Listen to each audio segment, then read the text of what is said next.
নবী বলেন ৭২ দল জাহান্নামে যাবে, এক দল জান্নাতে যাবে। ক্বালু মান হিয়া ইয়া রাসূলুল্লাহ, ও নবী একটা দল জান্নাতে যাবে, পরিচয় কি? ক্বালা মা আনা আলাইহি ওয়া আসহাবি, নবী বলেন আমারে যারা মেনে চলবে, আমার সাহাবাদের মেনে যারা চলবে তারা জান্নাতি। অতএব যারা বলে আমি নবী মানি সাহাবাদের মানি না, তারা ৭২ দলের অন্তর্ভুক্ত জাহান্নামী।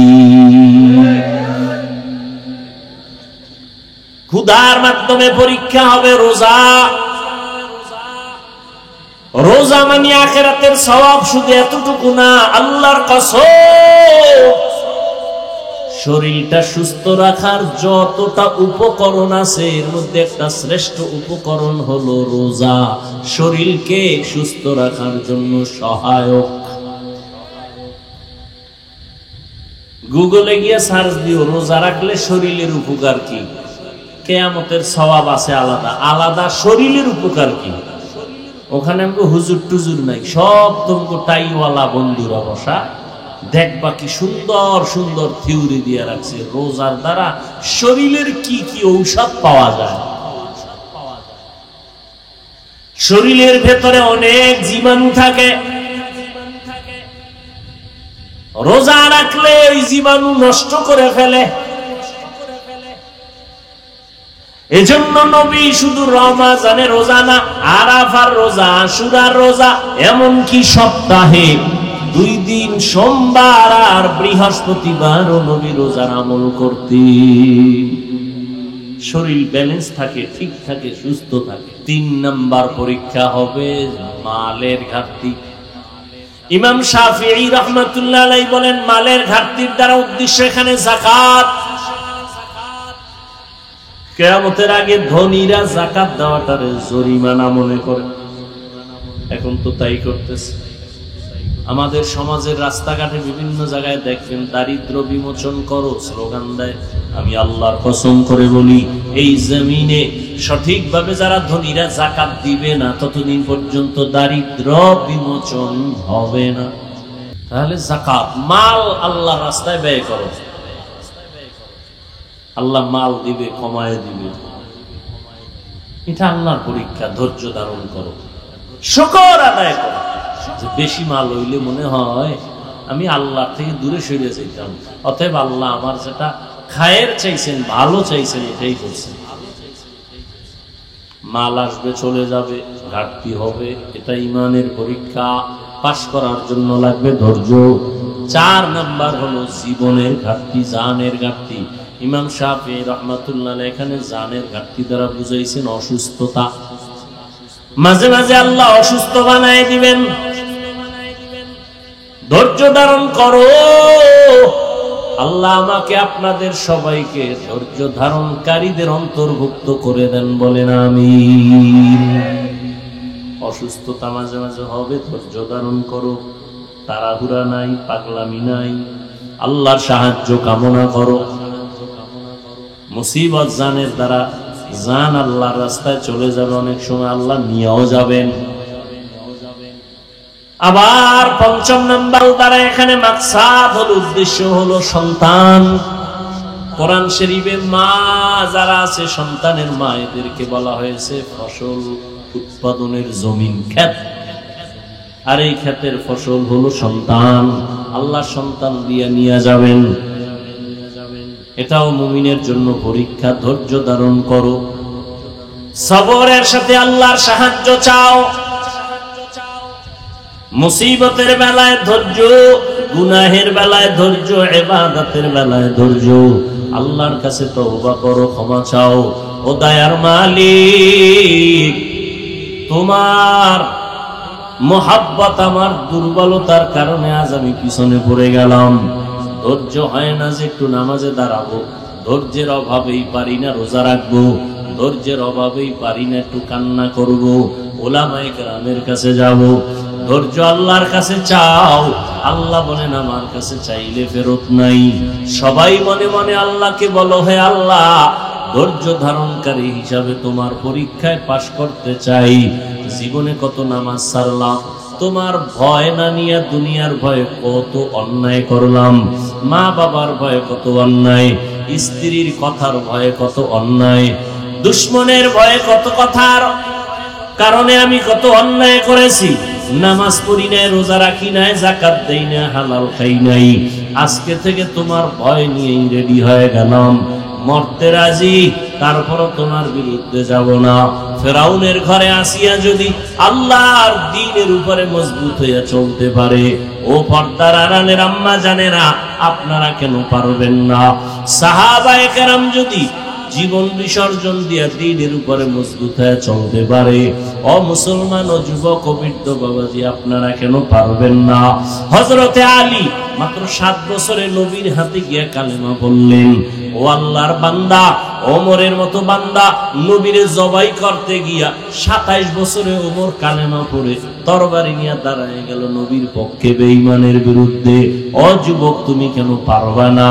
এতদিন শয়তানের ধোঁকায় ছিলা, ওমর কান্না করে 27 বছর পর্যন্ত আমি ধোঁকায় পড়েছিলাম, এখন আমি আল্লাহর কাছে আসছি, ও আল্লাহ আমারে মাফ করে দাও। আল্লাহর নবীর সোয়াল আছে, আল্লাহ মাফ করে দিয়েছেন। আল্লাহ জান্নাতের টিকিট দিয়ে দিলেন। আবু বকর, ওমর, ওসমান, আলী সহ 10 জন সাহাবা রাদিয়াল্লাহু আনহুম আজমাইন। এরপর ওমরের কান্না বন্ধ নাই। জান্নাতের টিকিট পাইয়াও আবু বকর কাঁদেন, ওমর কাঁদেন, আল্লাহর কাছে কেমনে দাঁড়াবো? ওতে বান্দা তওবা করো, ও বৃদ্ধ বাবাজি, আল্লাহর কাছে তওবা করেন। আবু বকরের মতো গোলাম বুড়া হয়ে গেছে, নবীরে পাইয়া কান্দে, নবী গো, আমার জীবনের বেশিরভাগ গুনাহ কাটাইলাম, জাহান্নামী হইয়া আপনারে পাইয়া আমি তওবা করে নিলাম। আবু বকর যদি পারে, ও বুড়া বাবাজিরা, আপনারা কেন পারবেন না?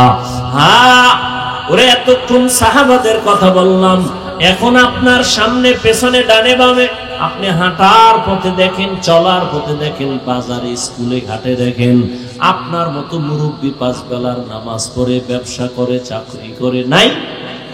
ও যুবক, তোমার মতো যুবক স্কুলে পড়ে, কলেজে পড়ে, ব্যবসা করে, চাকরি করে, নামাজ ছাড়ে না, তুমি কেন পারবা না? ও আল্লাহর বান্দারা, ও পর্দার আড়ালের মা বোনেরা, এখনো আপনাদের মতো কত মা 5 বেলার নামাজ পড়ে, স্বামীর মাল হেফাজত করে, আপনারা কেন পারবেন না? ক্বালান নবী সাল্লাল্লাহু আলাইহি ওয়া আলিহি ওয়া সাল্লাম, আদ-দুনিয়া সিজনুল মুমিন ওয়া জান্নাতুল কাফির। রহমতের নবী বলেন, ও দুনিয়ার মুমিন উম্মতেরা, দুনিয়াতে বেঈমান যারা, এদের জন্য দুনিয়াটা বালাখানা, শান্তির জায়গা। যারা ঈমানওয়ালা, তাদের জন্য দুনিয়াটা জেলখানা, অশান্তির বেড়াজাল। মুমিনদের জন্য দুনিয়াটা জেলখানা, নবীজি বলেন, বেঈমানের জন্য বালাখানা, শান্তি যা বেঈমানরা দুনিয়ায় পাবে, মরণের পরে অশান্তি শুরু, আর শেষ নেই। অশান্তি যত মুমিন দুনিয়ায় পাবে, মৃত্যুর পরে শান্তি শুরু হবে, আর শেষ হবে। তাহলে দুনিয়াতে শান্তি, পরকালে কষ্ট বেঈমানের জন্য। দুনিয়ায় কষ্ট, পরকালে শান্তি মুমিনের জন্য। যারা দুনিয়ায় শান্তি করবে, পরকালে এদের জন্য কোনো শান্তি নাই। যারা দুনিয়াতে কষ্ট করবে, এদের জন্য পরকালে কোনো কষ্ট নাই। আপনারা কোন দলে থাকবেন? দুনিয়ার শান্তি না পরকালের শান্তি? তাহলে দুনিয়াতে কষ্ট হবেই। কেমন কষ্ট হয়? জেলখানার মতো। জেলখানায় সাধারণ মানুষ ঢুকতে চায় না, জোর করে ঢুকানো হয়। মুমিন যারা আল্লাহর আশিক, এরাও দুনিয়া নামক জেলখানায় থাকতে চায় না, তাড়াতাড়ি মালিকের মোলাকাতের জন্য বের হতে চায়। জেলখানায় ঢুকার পরে মানুষ স্বাধীনভাবে চলতে পারে না, ফিরতে পারে না, হাঁটতে পারে না, ঘুমাইতে পারে না। খাঁটি আশিক মুমিন যারা, এরা দুনিয়া নামক জেলখানায় মন মতো খাইতে পারবে না, চলতে পারবে না, ঘুমাইতে পারবে না।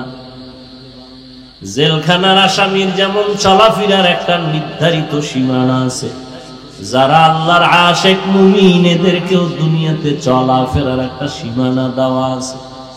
সীমানা হলো লা ইলাহা ইল্লাল্লাহু মুহাম্মাদুর রাসূলুল্লাহ। এই কালেমা হলো সীমানা, অর্থাৎ আল্লাহ ছাড়া কোনো মাবুদ নাই, মুহাম্মদ আল্লাহর রাসূল। তার মানে কি? মানে হলো আল্লাহ ছাড়া কেউ নাই, হায়াতের মালিক আল্লাহ ছাড়া কেউ না, রিজিকের মালিক আল্লাহ ব্যতীত কেউ নাই। আল্লাহ আমার হায়াতের মালিক, আল্লাহ আমার মৌতের মালিক, আল্লাহ আমার রিজিকের মালিক, আল্লাহ আমার বিধান দেওয়ার মালিক, আল্লাহ আমাকে সম্মান দেওয়ার মালিক, আল্লাহ আমাকে রিজিকের সম্মানের রিজিক দেওয়ার মালিক, আল্লাহ আমাকে মৃত্যু দেওয়ার মালিক, আল্লাহ আমাকে সুস্থ রাখার মালিক। অতএব আমি আল্লাহকে রাজির বাইরে চলতে পারবো না। আল্লাহ যেই কাজে রাজি, মুমিন ওই কাজে রাজি। আল্লাহ যেইভাবে চলতে বলছেন ওইভাবে মুমিন চলবে। আল্লাহ বলেন খানা থাকবে অনেক রকম, খাওয়া যাবে না, আগে যাচাই করবা কোনটা হালাল কোনটা হারাম। জেলখানার আসামি মনে চাইলেই খাইতে পারে না। মুমিন যারা মনে চাইলেই খাইতে পারবেন। কি নামাজের মধ্যে ক্ষুধাও আছে, নামাজে দাঁড়াইছে, চাইলেই এখন পকেটের মধ্যে চানাচুর আছে খাবে, পান আছে খাবে, পান মুখে দিয়ে নামাজে দাঁড়াবে, হবে? হবে হালাল। কিন্তু পান খাওয়া কি হারাম? বলেন না কেন? আরে ভাই বলেন না কেন? এটা নিয়েও বহুত ঝামেলা। বেশি ফতোয়াবাজি ওয়াজের প্যান্ডেলে কইরা কারো কোনো লাভ হোক বা না হোক, অন্তত ইসলামের 12টা বাজাইছে। সাধারণ মানুষ আবেগওয়ালা তো, আশেপাশে মাদ্রাসা আছে, হুজুর আছে, হ্যাঁ প্রশ্নের জন্য যাবে না, বক্তারে প্রশ্ন করে একটা ফেস লাগাই দিবে। বক্তায় যদি জবাব না দেয় কইবে আর কিছুই নেই। যে প্রশ্ন করছে ও প্রশ্নর কিচ্ছুই বুঝে না, জবাব তো পরের কথা। এই প্রশ্ন কইরা কইরা সমাজের মধ্যে ইসলামটাকে বিতর্কিত করছে। এটাই যে প্রশ্ন কেন? এখন কি সেই যুগ যেই যুগে সারা দেশ বইরা 5টা মাদ্রাসা নাই? সেই যুগ। ঘরে ঘরে মাদ্রাসা, ঘরে ঘরে আলেম, ইমাম, মুফতি, মুহাদ্দিস। ওয়াজের প্যান্ডেলে প্রশ্ন কেন? এই এক লাইনের মানুষই আছে, কাজই হইল শুধু পেছ লাগানো। ওই যে একটা গ্রাম্য প্রবাদ আছে, লেখতে না জানলো মুসবার জম। লেখতে পারে না কিন্তু মুছতে পারে। মসজিদে টাকা দিতে পারবে না, মাদ্রাসায় দিতে পারবে না, হিসাবটা চাইতে পারে। এরকম বেয়াদব নাই?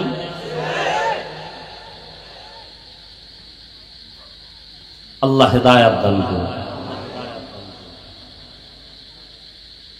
আল্লাহ, তো কি কথা বলতেছিলাম? খানা খানা পান, হ্যাঁ পান দেওয়া কার নিয়ামত? এটা মানুষ বানায়। এমন কথা বলে, পান কি কোনো মেশিনে তৈরি হয়? হয় না। সুপারি মেশিনে তৈরি হয় না? আল্লাহ দেয়, আল্লাহ দেয়। মানুষ হাত দিয়ে তৈরি করে কোনটা? চুন না? আর কি তৈরি করে? জর্দা। এই বিষয়ে কেউ কেউ কথা বলে। পান শরীরের জন্য কত উপকার আপনি জানেন?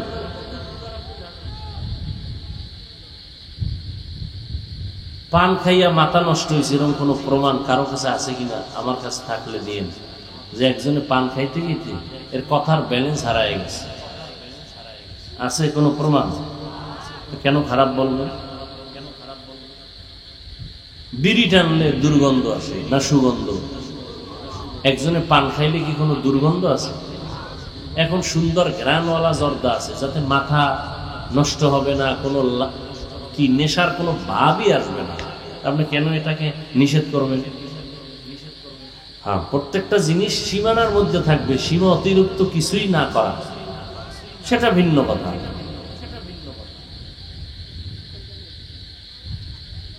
আল্লাহ সবাইকে বুঝার তৌফিক দান করবে। তাহলে জেলখানার আসামি মন চাইলে খাইতে পারবে না, মন চাইলে ঘুমাইতে পারবে না। ঠিক যারা আল্লাহর আশিক মুমিন তারাও দুনিয়াতে চলবে জেলখানার মতো, মন চাইলেই পাইলো আর খাইলো, এটা হবে আল্লাহর আইন অনুযায়ী চলবে, আল্লাহকে বেজার করবে না। ক্বালান নবিয়্যু সাল্লাল্লাহু আলাইহি ওয়া আলিহি ওয়াসাল্লাম লা তাআতা লি মাখলুকিন ফি মাসিয়াতিল খালিক। পয়গম্বর বলেন, আল্লাহকে অসন্তুষ্ট করে পৃথিবীর ভিন্ন কারো আদেশ নিষেধ মেনে নেওয়া হারাম। দুনিয়ার সবাইকে বেজার করা সম্ভব, আল্লাহকে বেজার করাটা অসম্ভব। কার জন্য? মুমিনের জন্য একটা কঠিন বিধান, আইন। মুমিন সবাইরে বেজার করলে করবে, কিন্তু কাকে করবে না? আল্লাহকে।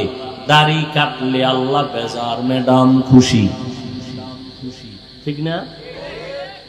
বেপরদায় চলবা আল্লাহ বেজার, শালি দুলাভাই খুশি। এখন তুমি আল্লাহকে বেজার করবা নাকি তোমার দুনিয়ার কোন আপনজন আত্মীয়রে বেজার করবা? এটাই তোমার পরীক্ষা। এই পরীক্ষায় যদি পাস করতে চাও, আল্লাহ কোরআনে বলেন একটা পুঁজি লাগবে, ওই পুঁজিটা যদি না অর্জন করো কিয়ামত পর্যন্ত পাস করা সম্ভব হবে না। কটা বুঝি? এই ঘুমায় না, আমি আর 10 মিনিটে ছেড়ে দিল। আপনারা যেমন আমি এরকম, আপনাকে এর দূর যদি না চিনি তো চলি কেমনি? আপনাকে ভাবসাব বুঝে আমগো ভাব, আপনারা যেন আমগো ভাব দেখান, আমরা এরকম ভাব লইয়া থাকি। আর যারা আমাকে লাগে ফিরি চলে, আমরা এগুলোকে ফিরি চলি। বুঝেন না কথা? বয়ান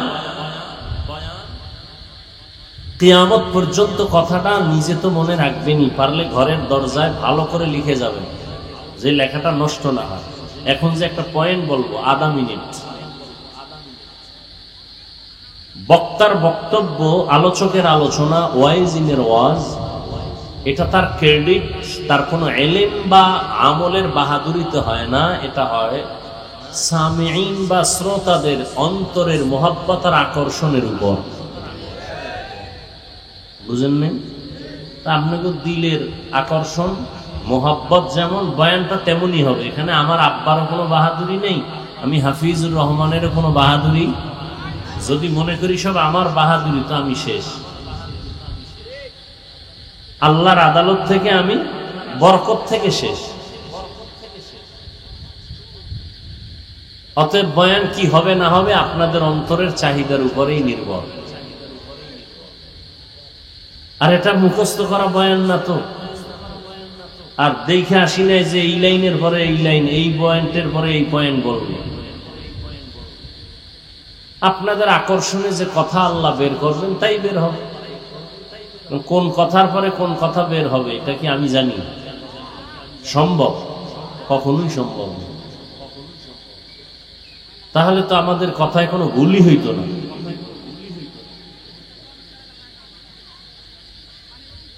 তাহলে পরীক্ষা পাশ করার জন্য কয়টা পুঁজি লাগবে? একটা। পুঁজিটার নাম ধৈর্য। পুঁজির নাম ধৈর্য। এই ধৈর্য কত দামি এক সম্পদ!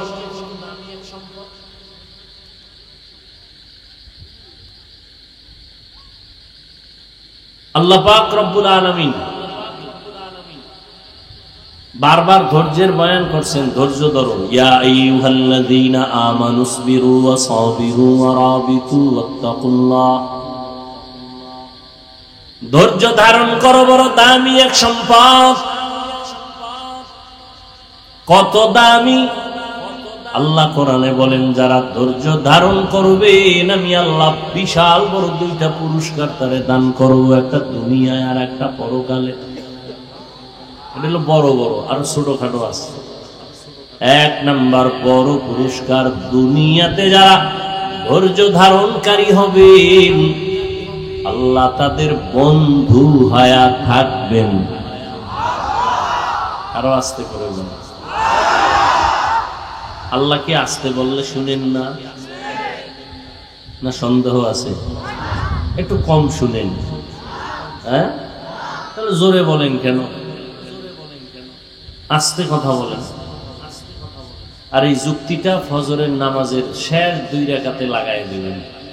যে ইমাম সাহেব হুজুর আল্লাহ কি আসতে বললে শুনে? হ্যাঁ শুনে। তাহলে আজকে ফজরের নামাজে জোরে কোনো আলহামদু করবেন না, পুরা নামাজটা চুপচাপ করায় দেন। যুক্তিবাদীর এই যুক্তি চলবে ফজরের নামাজে? যুক্তি মানলে ঈমান থাকবে? যুক্তি দিয়া আল্লাহ পাওয়া যায় না, বেঈমান হওয়া যায়, নাস্তিক হওয়া যায়, বেশ্যা তাসলিমা নাসরিন হওয়া যায়, হুমায়ুন আজাদ হওয়া যায়। নাস্তিক, তাসলিমা নাসরিন কি? নাস্তিক। অথচ নাম কত সুন্দর, কত সুন্দর। আমগো গ্রামের নাম কি? বৃষ্টি, নদী, হ্যাঁ, সাগর, হৃদয়, সবুজ, গম্বুজ, কত আজে বাজে নাম। হাসি, খুশি, বৃষ্টি, কত নাম যেগুলো অনেক সময় মুখে আনতেও লজ্জা লাগে। এই নামগুলো কোনো বেঈমানের বাড়ি নেই।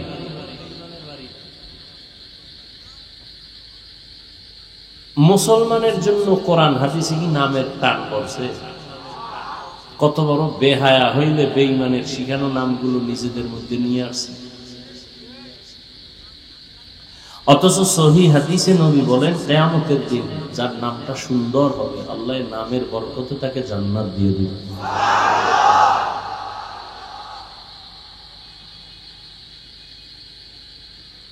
আল্লাহ, ধৈর্য ধারণকারীদের প্রথম পুরস্কার আল্লাহ তার বন্ধু হয়ে থাকবেন। ইয়া আইয়ুহাল্লাযীনা আমানু ইসতাঈনু বিস-সাবরি ওয়াস-সালাহ ইন্নাল্লাহা মা'আস-সাবিরিন।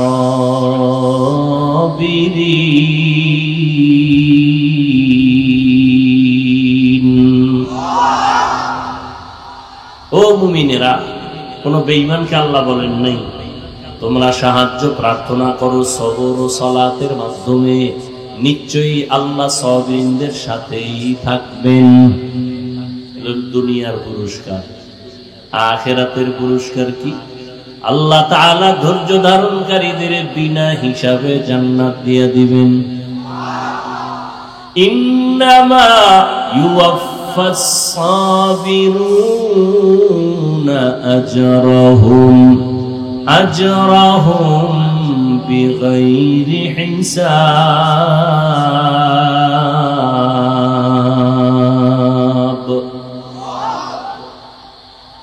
কত বড় 2টা পুরস্কার। দুনিয়াতে আল্লাহ বন্ধু হয়ে থাকবেন, আখিরাতে বিনা হিসাবে জান্নাত দিবেন।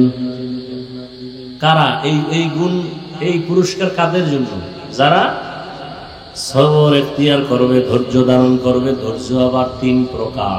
ইবাদতের বেলায় ধৈর্য, মুসিবতের বেলায় ধৈর্য, গুনাহের বেলায় ধৈর্য। এই যেখানে আপনারা বসে আছেন ইবাদত, অনেকে বসেছিল এখন নাই, অনেকে আছে ফাঁকে ফাঁকে উঠতেছে। কয় কেন? আমার ধৈর্য বেশি এই জন্য উঠে যায়। ধৈর্য না থাকলে আপনার ইবাদতে অংশ নেওয়া সম্ভব না। যারা ধৈর্যের সাথে এখানে বসে আছেন, দ্বীনের কথা শুনতেছেন, আপনাদের দাম কত? আল্লাহর নবী বলেন, ঘর থেকে যখন বের হইয়া প্যান্ডেলে রওনা হয়েছো, আল্লাহ প্রত্যেকের সাথে 70,000 রহমতের ফেরেশতারে কাফেলা বানায় দিছে। আতিনা ফি দারে দুনিয়া না হাসান, আতিনা ফি দারে উকবানা হাসান, ইয়া গিয়াসাল মুস্তাগীসিন ইহদিনা লাফতিখারা বিল উলুমি ওয়াল গিনা। এখানে আসছেন একটা মাসআলা শিখবেন। আল্লাহর নবী বলেন 100 রাকাত নফল নামাজ পড়লে যা পাবে একটা মাসআলা শিখলে তাই পাবে। অনেকগুলো দ্বীনের মাসআলা যদি জানতে পারেন, আল্লাহ পাকের নবী বলেন অনেকগুলো মাসআলা যদি জানতে পারেন, দ্বীনের বিধান সম্পর্কে অবগত হন, শিখতে পারেন, 1000 রাকাত নফল নামাজের সওয়াব আল্লাহ দান করবেন। তাহলে পরীক্ষায় পাশ করার জন্য কি লাগবে? ইবাদতের বেলায় ধৈর্য, মুসিবতের বেলায় ধৈর্য। মুসিবত আসবেই, যেমন গতকাল এক গেল মুসিবত, যায় নাই? আমরা অধৈর্য হয়ে গেছি। আল্লাহ মুসিবত দিলেন। খাঁটি আল্লাহর মুমিন বান্দা যারা, তাদের পরীক্ষা। গুনাহগারের জন্য গুনার ফল। ধৈর্য ধারণ করো, আল্লাহর সাহায্য কামনা করো, নামাজে দাঁড়াও, আল্লাহর কাছে বলো আল্লাহ তুমি হেফাজত করে দাও, ও আল্লাহ তুমি সবর ইখতিয়ার করার তৌফিক দান করো। আল্লাহ মুসিবত দিবেন, আবার আল্লাহ উদ্ধার করে দিবে। না, উদ্ধার কে করবে? টাকাওয়ালারা, ডাক্তার সাহেব। ডাক্তার অন্যকে যদি উদ্ধার করে তো ডাক্তার মরে কেন? উদ্ধার কর্মীরা মরে কেন? উদ্ধার কর্মী আছে না, এরাও মরে। আল্লাহ বলেন এই ধৈর্য না থাকলে পাশ করা অসম্ভব। গুনাহের বেলায় ধৈর্য। ফজরের 4 রাকাত নামাজ পড়তে ঘুম থেকে উঠবা 20 মিনিট সময়, এই 20 মিনিটের ঘুম ছেড়ে তুমি উঠো, উঠা 4 রাকাত নামাজ পড়ো ওযু ইস্তিনজা কমপ্লিট করে। কিন্তু একদল 20 মিনিটের মজা পাইয়া নামাজে উঠে না। এই 20 মিনিটের মজার সাজা হবে কত হাজার বছর জানা নাই। মজা করছো 20 মিনিট, সাজা হবে 1000 বছর। ধৈর্যের সাথে বান্দা উঠে যাও। মনে চায় না, ঈমানের শক্তি দিয়া উঠো। ধৈর্যের সাথে কোনো তাড়াহুড়া নাই, পেরেশানি নাই। আল্লাহর ডাক আসছে, আসসালাতু খায়রুম মিনান নাওম। এখন আর আমার ঘুমানো যাবে না, ধৈর্যের সাথে উঠতে হবে। এখানে আমি ধৈর্য হারা হলে হবে না। আমি ঘুমাবো, কিন্তু এই টাইম ঘুমের টাইম না। উঠো, নামাজে দাঁড়াও, আল্লাহর মহব্বত নিয়া। গুনাহের 20 মিনিট টাইম ছেড়ে দাও, ধৈর্যের সাথে গুনাহ ছাড়ো, মজাটা ছেড়ে দাও। ধৈর্য যদি থাকে আল্লাহর প্রতি, তাহলে তোমার দ্বারা সম্ভব। আল্লাহ পাক রব্বুল আলামিন বলেন এই গুনার বেলায় ধৈর্য, মুসিবতের বেলায় ধৈর্য, ইবাদতের বেলায় ধৈর্য। আল্লাহ কয় এইভাবে ধৈর্য ধারণ করিয়া যদি আগাও, আমি বড় বড় 5টা জিনিসের দ্বারা তোমার পরীক্ষা নিব। 1 নাম্বার হলো ভয়, মিনাল খাউফ ওয়াল জু'। দ্বিতীয় হলো ক্ষুধা, আমি ভয়ের দ্বারা পরীক্ষা নিব। 4 মাযহাবের ইমাম, এর মধ্যে একজন হলেন ইমাম শাফিঈ রাহমাতুল্লাহি আলাইহি, বলেন এখানে ভয় দ্বারা উদ্দেশ্য হলো আল্লাহর ভয়। ওই যে একটু আগে বললাম দাড়ি কাটলে আল্লাহ বেজার, ম্যাডাম খুশি। এখন তুমি ম্যাডামের গালির ভয়ে, কথার ভয়ে দাড়িটা কাটবা না আল্লাহর আযাবের ভয়ে দাড়িটা রাখবা? এটা কার পরীক্ষা? আল্লাহর পক্ষ থেকে পরীক্ষা। ভয়ের মাধ্যমে তোমার পরীক্ষা। আর একটা ভয় হলো বান্দার পক্ষ থেকে ভয়। ইসরাইলি জালেমের গোষ্ঠী ফিলিস্তিনের মুসলমানদের বলে তাড়াতাড়ি তোমরা ইসলাম ছেড়ে দাও, বাইতুল মাকদিস ছেড়ে দাও। মুসলমানকে ভয় দেখায়, অস্ত্রের ভয়, মাইরের ভয়। ঈমানওয়ালারা ধৈর্য ধারণ করে পাহাড়ের মতো দাঁড়ায় আছে। কান্নাহুম বুনিয়ানুম মারসুস, এরা সীসা ঢালা প্রাচীরের ন্যায় কল্লা দিয়া দিছে, আল্লাহর ঘরের সম্মান নষ্ট হতে দেয় নাই। এক নাম্বার পরীক্ষা হলো আল্লাহর পক্ষ থেকে ভয়। দ্বিতীয়ত এই ভয়টা দুনিয়ার মানুষের পক্ষ থেকেও হতে পারে। যদি তুমি বান্দা আরে নামাজে যাও, তাহলে তোমার চাকরি থাকবে না। দাড়ি রাখলে আমার ফ্যাক্টরিতে চাকরি হবে না, আছে না? এখন কি চাকরির ভয়ে তুমি দাড়ি কাটবা, নাকি আল্লাহর ভয়ে, জাহান্নামের ভয়ে দাড়িটা রাখবা? এটাই তোমার ভয়ের পরীক্ষা। ধৈর্য না থাকলে সম্ভব না। রিজিকের মালিক আল্লাহ, এটা পূর্ণ বিশ্বাস যদি থাকে, ওই বান্দা চাকরির পরোয়া করে না, কামাই রুজির পরোয়া করে না। ওই বান্দা সব পায়ের নিচে ফালায় দেয়, আমার আল্লাহরে বুকে টেনে নেয়। ওয়াল্লাযীনা আমানু আশাদ্দু হুব্বান লিল্লাহ, যারা খাঁটি মুমিন তারা আল্লাহকে বেশি বেশি মোহাব্বত করে। আর যে যাকে বেশি মোহাব্বত করে তারে বেজার করে না, ঠিক না? একটা সন্তান মাকে কত মোহাব্বত করে, বাবাকে মোহাব্বত করে না? করে না। কিন্তু একটা মাইয়ারে ভাইয়া মায়েরে ভালো লাগে না, আব্বাকে ভালো লাগে না। এখনকার মাকে ছাড়তে রাজি, বাবারে ছাড়তে রাজি, ওই বাড়ির পেতনিরে ছাড়তে আমি রাজি না। মরলে এক রশিতে মরব। কি জন্য? এই মাকেও ভাল লাগে না, বাবাকেও লাগে না, মরতে রাজি। বিষয়টা কি? মাঝখানে কাজ করে কি? কি মহব্বত, ঠিক না? একটা মাইয়ের মহব্বতে মা বাবারে ছাড়ে, আল্লাহর মহব্বতে, রসুলের মহব্বতে উম্মত কেন দুনিয়া ছাড়বে না? ফিলিস্তিনের মুসলমান জীবন পর্যন্ত দিয়া দিছে শাহাদাতের দরওয়াজায়, আল্লাহর দ্বীনের মহব্বত। পৃথিবীর ইতিহাসে শ্রেষ্ঠ এক বেঈমান ফেরাউন নামের গোটা বেঈমানদের এক বড় ইতিহাসের পৃষ্ঠার বড় বেঈমান নিজেরে খোদা দাবি করলো। শুধু খোদা না, বড় খোদা। খোদা দাবি করলে আবার ছোট ছোট খোদা বইলে দাবি দরকার কি? বড় খোদা। আল্লাহ কোরআনে তা আয়াত দিয়ে বলে দিয়েছেন। কি দাবি করছিল?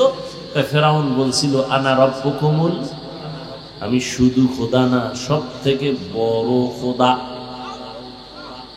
আল্লাহ তাআলা তার ঘরে দিলেন, তার স্ত্রীর নাম কি? আসিয়া, একজন নারী। আল্লাহর মোহাব্বত অন্তরে এই পরিমাণ জায়গা দিয়েছেন, খানা দেয় না ফেরাউন ধৈর্যের সাথে, আল্লাহকে বেজার করে না। ফেরাউন ঘুমানোর জায়গা দেয় না, মন কষ্ট নিয়েও থাকে, আল্লাহর বিরুদ্ধে যায় না, মন খারাপ করে না। আল্লাহর কাছে চাইছেন, ও আল্লাহ তোমার কাছে একটা জান্নাতে ঘর বানায় দাও। আল্লাহ বানায় দিছেন। ফেরাউনের স্ত্রী আসিয়া বললেন, অকালাত রব্বি ইবনি লি ইনদাকা বাইতান ফিল জান্নাহ, ও আল্লাহ তোমার কাছে জান্নাতে একটা ঘর আমি আসিয়ার জন্য বানায় দাও। যেই ফেরাউন আল্লাহর সাথে যুদ্ধ কইরা নিজের খোদা দাবি করলো, ওই ঘরে এক আল্লাহর বান্দি তার স্ত্রী ফেরাউনের আসিয়া আল্লাহকে এমন মোহাব্বতের বন্ধনে আবদ্ধ করেছেন, মদিনার নবী বলেন জান্নাতের মধ্যে আমি মুহাম্মদের সাথে আসিয়ার বিবাহ হয়ে যাবে। এর নাম আল্লাহর ভয়, বান্দার ভয়ে ঈমানকে মজবুত রাখা। ধৈর্য ছাড়া সম্ভব পাঁচটা না পরীক্ষার মাধ্যমে। দ্বিতীয়টা হলো ক্ষুধা।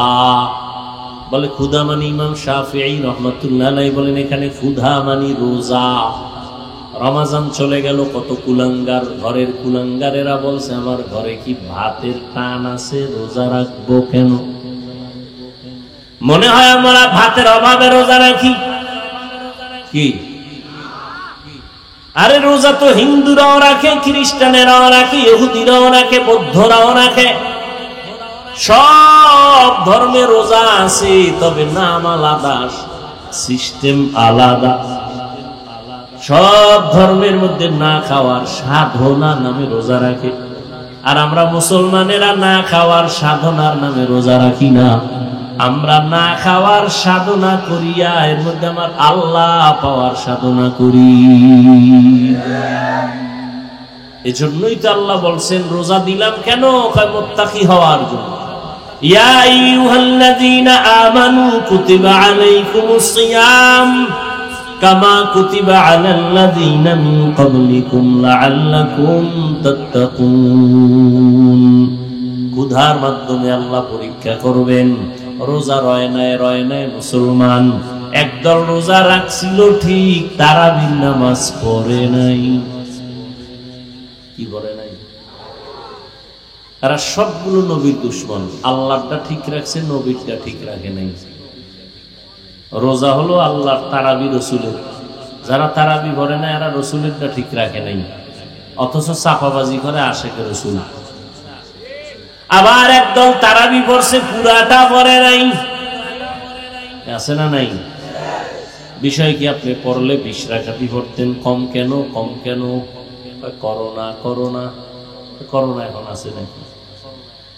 করোনা কইলে তো মক্কাওয়ালারা 10 রাকাত পড়ে, আপনি আরো কম পড়েন কেন? ঘুমের ঘরে নবীর সাহাবী ওমরের সাথে আমার ঝগড়া লাগছে, এই জন্য ঘুরি না।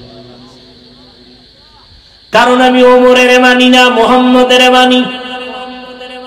এরকম অতি চালাক বেয়াদব আছে না নেই? নবী বলেন 72 দল জাহান্নামে যাবে, 1 দল জান্নাতে যাবে। ক্বালু মান হিয়া ইয়া রাসূলুল্লাহ। ও নবী, একটা দল জান্নাতে যাবে, পরিচয় কি? ক্বালা মা আনা আলাইহি ওয়া আসহাবি। নবী বলেন আমারে যারা মেনে চলবে, আমার সাহাবাদের মেনে যারা চলবে তারা জান্নাতি। অতএব যারা বলে আমি নবী মানি, সাহাবাদের মানি না, তারা 72 দলের অন্তর্ভুক্ত জাহান্নামী। ক্ষুধার মাধ্যমে পরীক্ষা হবে রোজা। রোজা মানে আখিরাতের সওয়াব শুধু এতটুকু না, আল্লাহর কসম শরীরটা সুস্থ রাখার যতটা উপকরণ আছে এর মধ্যে একটা শ্রেষ্ঠ উপকরণ হলো রোজা। শরীরকে সুস্থ রাখার জন্য সহায়ক। গুগলে গিয়ে সার্চ দিও রোজা রাখলে শরীরের উপকার কি, কিয়ামতের সওয়াব আছে আলাদা আলাদা, শরীরের উপকার কি। ওখানে আমাকে হুজুর টুজুর নাই, সব তোমাকে টাইওয়ালা বন্ধুরা বসা, দেখবা কি সুন্দর সুন্দর থিওরি দিয়ে রাখছে রোজার দ্বারা শরীরের কি কি ঔষধ পাওয়া যায়। শরীরের ভেতরে অনেক জীবাণু থাকে, রোজা রাখলে ওই জীবাণু নষ্ট করে ফেলে। এজন্য নবী শুধু রমজানে রোজা না, আরাফার রোজা, আশুরার রোজা, এমনকি সপ্তাহে 2 দিন সোমবার আর বৃহস্পতিবারও নবী রোজার আমল করতেন। শরীর ব্যালেন্স থাকে, ঠিক থাকে, সুস্থ থাকে। আর যারা জনমের মতো খায়, এক সময় খাওন বন্ধ, বিছানা একেবারে স্থায়ী, বান্দা বিছানার সাথে মিলে যায়, অসুস্থ হইয়া পড়ে থাকে দীর্ঘদিন বিছানায়। খাইছে আবল যাবো, উল্টা পাল্টা, খালি যা পাইছে খাইছে, গরুর মতো খাইছে, কোনো বাধা নাই। হাঁটছে আর খাইছে, গরুতে হাঁটে আর চাটে, কেউ হাঁটে আর চাটে মানুষ। 3 নাম্বার পরীক্ষা হবে মালের ঘাটতি। ইমাম শাফিঈ রাহমাতুল্লাহ আলাইহি বলেন মালের ঘাটতির দ্বারা উদ্দেশ্য এখানে যাকাত। কিয়ামতের আগে ধনীরা যাকাত দেওয়াটারে জরিমানা মনে করে, এখন তো তাই করতেছে। আমাদের সমাজের রাস্তাঘাটে বিভিন্ন জায়গায় দেখবেন দারিদ্র বিমোচন করো স্লোগান দেয়। আমি আল্লাহর কসম করে বলি, এই জমিনে সঠিকভাবে যারা ধনীরা যাকাত দিবে না ততদিন পর্যন্ত দারিদ্র বিমোচন হবে না।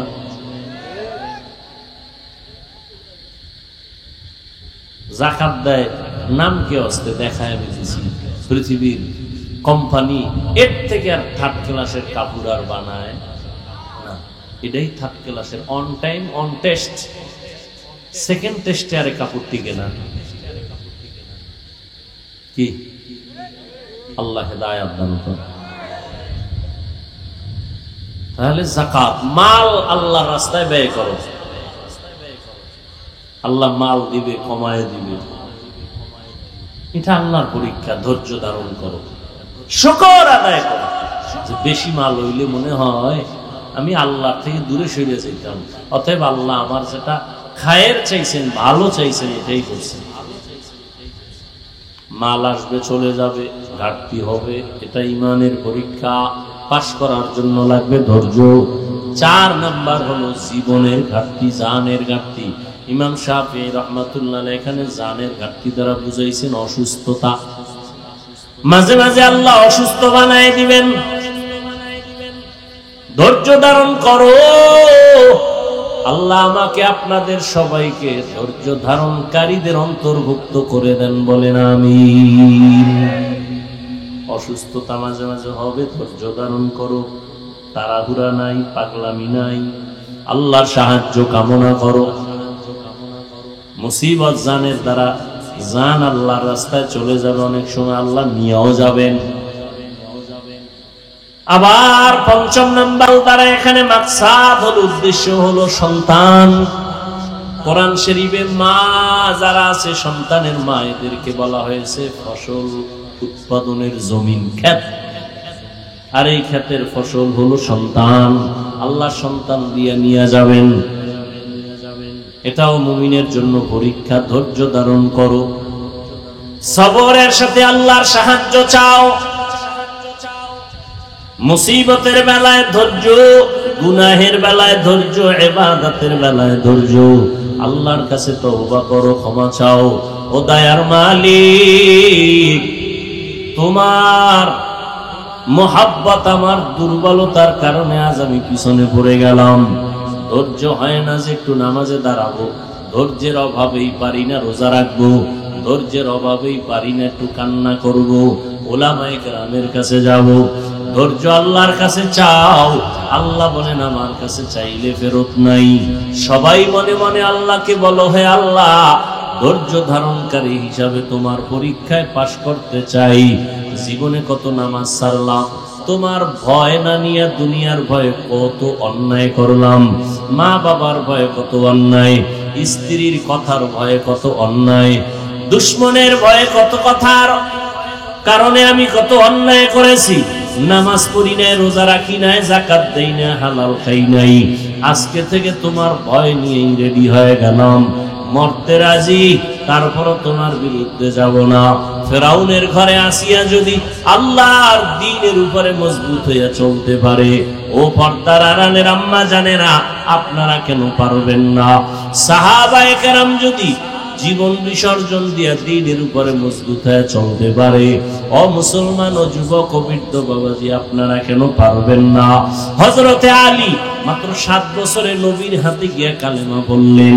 ও আল্লাহর বান্দা, ওমরের মতো বান্দা নবীরে জবাই করতে গিয়া 27 বছরে ওমর কালেমা পড়ে তরবারি নিয়ে দাঁড়ায় গেল নবীর পক্ষে বেঈমানের বিরুদ্ধে।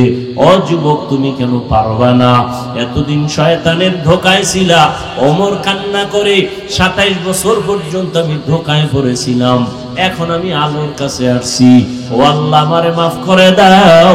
আল্লাহর নবীর সোয়াল আছে, আল্লাহ মাফ করে দিয়েছেন। আল্লাহ জান্নাতের টিকিট দিয়ে দিলেন। আবু বকর, ওমর, ওসমান, আলী সহ 10 জন সাহাবা রাদিয়াল্লাহু আনহুম আজমাইন। এরপর ওমরের কান্না বন্ধ নাই। জান্নাতের টিকিট পাইয়াও আবু বকর কাঁদেন, ওমর কাঁদেন, আল্লাহর কাছে কেমনে দাঁড়াবো? অতএব বান্দা তওবা করো। ও বৃদ্ধ বাবাজি, আল্লাহর কাছে তওবা করেন। আবু বকরের মতো গোলাম বুড়া হয়ে গেছে, নবীরে পাইয়া কান্দে, নবী গো আমার জীবনের বেশিরভাগ গুনাহ কাটাইলাম, জাহান্নামী হইয়া আপনারে পাইয়া আমি তওবা করে নিলাম। আবু বকর যদি পারে, ও বুড়া বাবাজিরা আপনারা কেন পারবেন না? হ্যাঁ, ওরে এতক্ষণ সাহাবাদের কথা বললাম, এখন আপনার সামনে পেছনে ডানে বামে আপনি হাঁটার পথে দেখেন, চলার পথে দেখেন, বাজারে স্কুলে ঘাটে দেখেন, আপনার মতো মুরব্বী 5 বেলার নামাজ পড়ে, ব্যবসা করে, চাকরি করে নাই? ও যুবক, তোমার মতো যুবক স্কুলে পড়ে, কলেজে পড়ে, ব্যবসা করে, চাকরি করে, নামাজ ছাড়ে না, তুমি কেন পারবা না? ও আল্লাহর বান্দারা, ও পর্দার আড়ালের মা বোনেরা, এখনো আপনাদের মতো কত মা 5 বেলার নামাজ পড়ে, স্বামীর মাল হেফাজত করে, আপনারা কেন পারবেন না? তওবা করে নেন, মরিয়া গেলে আর গুনাহ করব না, আর দাড়ি কাটবো না যুবকরা, আর বেপরদায় চলবা না। আল্লাহ আমাদের সবাইকে খাঁটি তওবাওয়ালা বানায় দেন, তওবার উপরে মজবুত হইয়া চলার মতো তৌফিক দান করেন, আমিন। আলহামদুলিল্লাহি রাব্বিল আলামিন, ওয়াসসালাতু ওয়াসসালামু আলা সাইয়্যিদিল আমবিয়াই ওয়াল মুরসালিন ওয়া আলা আলিহি ওয়া আসহাবিহি আজমাইন। আল্লাহুম্মা ইন্নাকা আফুউন কারীম তুহিব্বুল আফওয়া ফা'ফু আন্না। আল্লাহুম্মা ইন্না নাসআলুকা রিযাকা ওয়াল জান্নাহ ওয়া নাউযু বিকা মিন সাখাতিকা ওয়ান নার। আল্লাহুম্মা ইন্না নাউযু বিকা মিনাল বারাসি ওয়াল জুনুনি ওয়াল জুযামি ওয়া সাইয়্যিল আসকাম। রব্বুল আলামিন, আমরা গুনার বোঝা নিয়ে হাত তুলেছি, ও আল্লাহ শয়তানের ধোঁকায় পড়ে গুনাহ করেছি, আজ তওবার নিয়তে হাত তুলেছি, আর গুনাহ করব না, আর দাড়ি কাটবো না, বেপরদায় চলবো না, মা বাবার বিরুদ্ধে যাব না, ওলামায়ে কেরামের পরামর্শ নিয়া, মুরব্বীদের দোয়া নিয়া চলবো। আয় আল্লাহ আমাদের তওবা কবুল করে নেন, তওবার উপরে মজবুত হইয়া চলার তৌফিক দান করেন, মাহফিল কবুল করে নেন, আয়োজনকারী সহযোগিতাকারীদের কবুল করে নেন, মা বোনদের আবেদা বানায় দেন, সন্তানগুলো নেককার বানায় দেন। আয় আল্লাহ ঘরে ঘরে সুন্নতের বাতি জ্বালায় দেন। আয় আল্লাহ প্রত্যেকটা সন্তানকে দিনদার বানায় দেন, মাদ্রাসাগুলো কবুল করে নেন, মসজিদ কবুল করে নেন, অন্যান্য শিক্ষা প্রতিষ্ঠান নবীর আদর্শে কবুল করে নেন। যারা লেখাপড়া করে পরীক্ষার্থী কামিয়াবি দান করেন, সারা দুনিয়াবাসীকে মাফ করে দেন। আয় আল্লাহ প্রবাসে যারা চাকরি করে, ব্যবসা করে, হেফাজত করেন। আয় আল্লাহ ফিলিস্তিনের মুসলমানদের উপরে রহমত দান করেন, ইসরায়েলের জালেমদের উপরে আপনি আপনার লানত দান করেন, হেদায়েত না থাকলে ধ্বংস করে দেন, ওদের জুলুম থেকে মুসলমানদের হেফাজতের ব্যবস্থা করে দেন, বাংলাদেশ শান্তির দেশ বানায় দেন। আয় আল্লাহ প্রশাসনিক ভাবে যারা কাজ করে, জনপ্রতিনিধির দায়িত্বে যারা দিনদার বানায় দেন। আয় আল্লাহ আমাদের ইলম ও হিলম ও হিকমত আমলে বরকত বাড়ায় দেন, রিয়া হাসাদ কিবির দূর করে ইখলাস দান করেন, সবার দিলের ন্যাক আশা পূরণ করে দেন। আয় আল্লাহ 5 ওয়াক্ত নামাজি বানায় দেন, আমার কলিজার প্রত্যেকটা যুবকের দিনদার বানায় দেন, মোবাইলের গুনাহের থেকে হেফাজত করেন। আয় আল্লাহ ঘরে ঘরে সুন্নতের বাতি জ্বালায় দেন, নবীজির রওজা বাইতুল্লাহ জিয়ারতের তৌফিক দান করেন, সমস্ত মুসিবত থেকে হেফাজত করেন। আয় আল্লাহ মুখালিফের মুআফিক বানায় দেন, জাহিরি বাতিনি দুশমনদের চক্রান্ত থেকে হেফাজত করেন। আমরা যারা হাত তুলেছি জানি না কার মা নাই, বাবাও নাই, অন্ধকার কবর থেকে দোয়া চাই। ও আল্লাহ যাদের মা বাবা মুরব্বীরা কবরে জান্নাতের ফয়সালা করে দেন। আয় আল্লাহ যারা বেঁচে আছেন হায়াত বাড়ায় দেন, অসুস্থ যারা সুস্থতার নিয়ামত বাড়ায় দেন, হালাল বরকতি রিজিক আমাদের দান করেন, সবার কামাই রুজি চাকরি ব্যবসায় বরকত বাড়ায় দেন। অভাব দূর করে ঋণ আদায়ের ব্যবস্থা করে দেন। নবীজির মুহাব্বতে আমাদের দোয়া কবুল করে নেন।